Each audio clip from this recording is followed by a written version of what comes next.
देखो यहाँ जेनजी आंदोलनटा जोटा चली सारा भारत वर्ष भी धीरे धीरे आरंभ है किंतु से जेनेरेशन तो आवश्यकता अच्छी से रिवोल्यूशन आवश्यकता अच्छी से जस्टिस पाइबार आवश्यकता अच्छी तेणु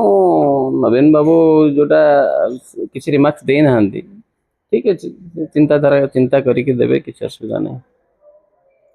नहीं सेमती किसी देखा जाऊनी देखो सी गोटे हूँ प्रोग्राम थिला गवर्नमेंट प्रोग्राम समस्ते रहीपर जमी आम भी सब प्रोग्राम विभिन्न दलर विधायक मैंने रही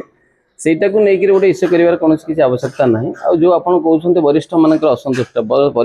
ଅସନ୍ତୁଷ୍ଟ ଯୋଉ କହୁଛନ୍ତି କୋଉଠି ଆପଣ କିଏ କହିଲେନି ଆଜି ପର୍ଯ୍ୟନ୍ତ ମୁହଁ ଖୋଲିଲେନି କୋଉ ବରିଷ୍ଠ ମୁହଁ ଖୋଲିଲେନି ପାର୍ଟି ଏଗେନଷ୍ଟ ରେ ଯେମିତି ଆପଣ ଦେଖନ୍ତୁ ଯେତେବେଳେ ପାର୍ଟି ହାରିଲା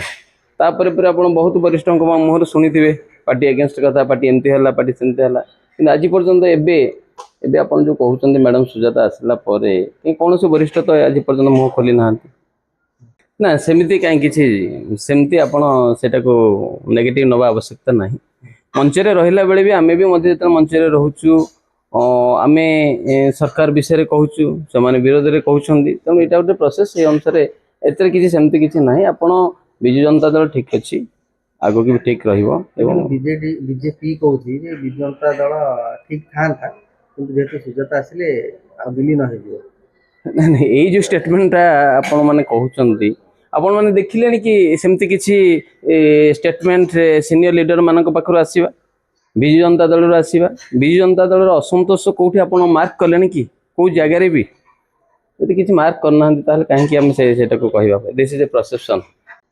आमे जेहेतु वर्तमान से दल विधायक हेचु से दलर लोक मैंने हमको समर्थन करिसेंती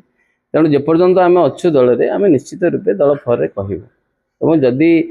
दल आमको सस्पेंड कर तो बारंबार से कथा कहूँ दल यहाँ गोटे प्रोसेस एवं सस्पेंड करी आगो की सस्पेंड रिभोक करी बहुत बहुत बड़ बड़ नेता भी संगठन कर मंत्री भी नेता मंत्री तेणु दिस इज ए प्रोसेस सेटा को लेकिन आम कहने जेहेतु आम बीजेपी अच्छु आम तो बीजेपी मिसिनु अलग को पार्टी मिसिनु आम कम करजेडी लोक मान सहित भी मिसिक कम कर मुझे देखो मुझे सदाबे कही डिसीजन हूँ सुप्रीमो सी जहाँ डिसीजन ने डिसीजन ने सस्पेंड कले आम तो मानिलु तापर जो डिसीजन ने आम तो मानू।